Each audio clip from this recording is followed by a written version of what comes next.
Ada pemirsa Freon Balap. Nah, baik, pada kesempatan kali ini saya saya itu biasa sebulan sekali pulang karena saya dari Lampung. Jadi saat ini saya pulang kampung, bertepatan di belakang saya ini perbatasan. Kalau di kanan saya ini Pesawaran, sebelah kiri saya ini Tanggamus ya. Jadi ini bertepat di Teluk Kiluan.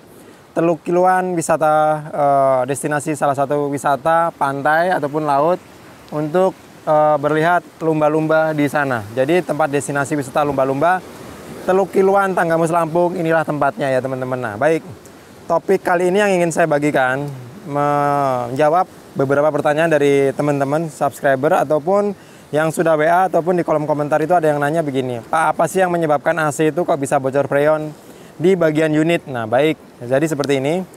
AC itu kita bicara ada namanya indoor dan outdoor, dan sekarang ini AC itu udah dilengkapi dengan pelapis penahan karat. Jadi begini, ada namanya tuh bluefin ataupun goldfin, baik di indoor. Misalkan produk dari Aqua itu indoornya sudah bluefin, ada di outdoornya juga udah bluefin, ataupun seperti Gree di indoornya itu sudah bluefin dan outdoornya sudah goldfin. Nah, jadi itu sifatnya hanya lapisan penahan karat. Nah, jadi bukan penahan korosi. Jadi begini, karat dan korosi itu kalau menurut saya beda. Jadi kalau korosi itu penipisan secara tersendiri dengan sistem.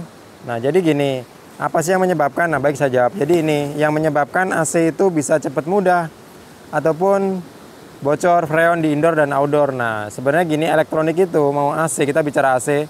AC itu tidak mungkin kita beli langsung terusnya awet, pasti mengalami kerusakan, entah itu kerusakan di kompresor ataupun lainnya. Berhubungan ini kita bahas bagian kebocoran di indoor dan outdoor. Jadi salah satunya yang menyebabkan AC itu cepet banget mudah bocor, yaitu yang pertama kualitas dari EVAP ataupun kondensor itu sendiri. Misalkan pabrikan dia menjualkan AC dengan harga murah.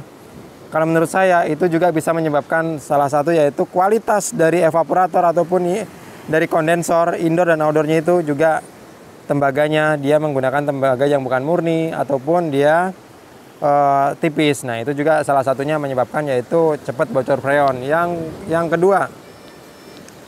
kedua yaitu nyuci AC menggunakan tekanan semprotan steam itu yang runcing, yang tidak berbentuk bunga nyebar, itu juga menyebabkan AC itu juga kisi-kisi evaporator ataupun kondensor AC ini bisa terlipat ya, itu juga nanti akhirnya masuk mengenai langsung ke bagian inti tembaga di pipa di unit indoor dan outdoornya. Nah, terus yang berikutnya yaitu menggunakan AC tekanannya yang sangat over. Misalkan R22 itu bekerja di 60 sampai 100, di Casina 150 dan seterusnya, itu juga bisa menyebabkan karena tekanan di dalam unit itu yang sangat tinggi itu juga dapat mempengaruhi AC cepat bocor freonnya. Nah, baik. Terus yang berikutnya yaitu yang sering banget dan itu sangat mempengaruhi yaitu kontur alam. Apa itu ya? Letaknya Bapak Ibu mempunyai hunian ataupun tempat tinggal, terus menggunakan perangkat AC, sementara AC-nya itu berdekatan dengan laut. Nah, apa kok bisa menyebabkan? Ya gini, karena air laut ini kan mengandung garam. Uap garam ini sangat tinggi. Dengan uap garam yang tinggi, begitu tertiup angin bisa nyampe ke permukiman tempat Bapak Ibu tinggal, itu juga bisa menyebabkan mudah terjadinya korosi pada unit AC Bapak Ibu. Contohnya mungkin Jakarta di seputaran Pantai Indah Kapuk, Ancol, ataupun di pesisir pantai di Indonesia dimanapun Anda berada, mungkin di luar negeri, itu juga bisa mempengaruhi AC itu cepat korosi. Jadi korosi dari penipisan dari luar. Kalau tadi kan misalkan tekanan freon itu korosinya dari dalam, tapi kalau dicuci itu juga korosi dari luar karena nyemprotnya terlalu tinggi, tidak berbentuk bunga tapi runcing, itu juga menyebabkan penipisan dari luar, juga kadar garam yang begitu tinggi seperti itu. Nah, terus saya juga menghimbau untuk teman-teman pengguna AC itu jangan terlalu kalau membeli AC itu gini, jangan terlalu nguber beli AC itu dengan harga yang murah. Tapi Bapak Ibu, AC yang bagus itu pastinya mementingkan kualitas. Contohnya ketebalan dari evapnya, ketebalan dari outdoornya. Nanti toko menjual dengan harga tinggi itu juga dipelajari spek-speknya, kabelnya menggunakan merek apa, ukuran berapa. pipanya menggunakan ukuran pipa berapa, mereknya apa, ketebalannya ya Bapak Ibu, itu wajib. Jadi AC itu nanti Bapak Ibu beli AC bagus, indoornya tebel, outdoornya tebel, tapi tokonya menjual dengan harga yang murah, menggunakan kabel yang bukan yang besar kualitasnya, tidak, misalkan AC 2 PK menggunakan kabel 1,5 itu juga tidak cocok. Dan menggunakan kabel harusnya tembaga, ternyata menggunakan aluminium, juga salah satu penyebab AC cepat rusak. Menggunakan pipa yang tipis, nanti ujung-ujungnya apa Bapak Ibu itu menyalahkan brand. AC merek ini jelek, merek ini jelek, sakit hati dengan brand karena kesalahan ternyata bukan dari brandnya, kesalahan bukan dari produksi, tapi kesalahan pada installer menggunakan toko ini menjualnya dengan harga murah. Ya udahlah, gue kasih harga murah. Akhirnya dikasihnya pipanya tuh yang tipis. Nah, apa nih pipa yang bagus? Nah, pipa yang bagus itu minimal ketebalan 0,6. Nah, kalau saya itu udah menggunakan ketebalan 0,7 dan 0,8. Nah, sebenarnya 0,6 itu juga masih mampu, masih bagus untuk mencapai tekanan PSI sampai di 300 PSI. Nah, baik.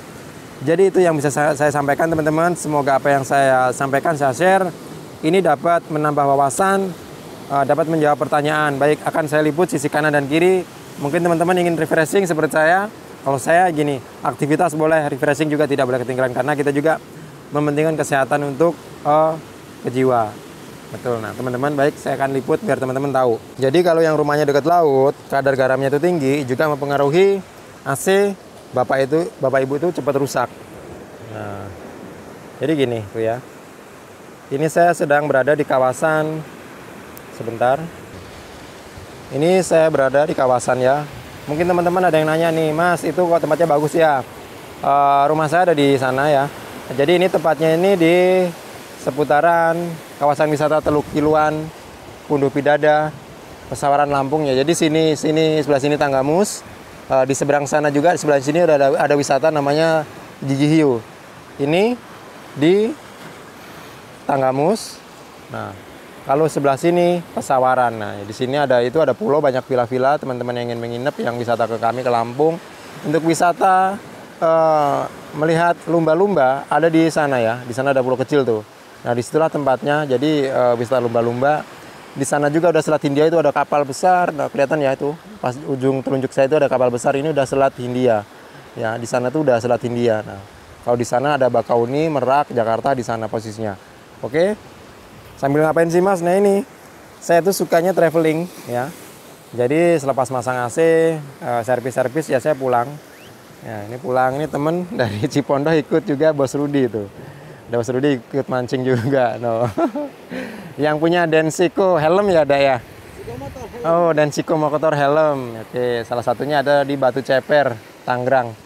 Ini sambil nunggu joran ini teman-teman ya, menikmatin liburan. Nah, besok rencana balik lagi ke Jabodetabek untuk aktivitas. Terima kasih teman-teman. Salam sehat selalu, salam hormat dari kami Freon Balap Official. Terima kasih. Salam sehat Indonesia.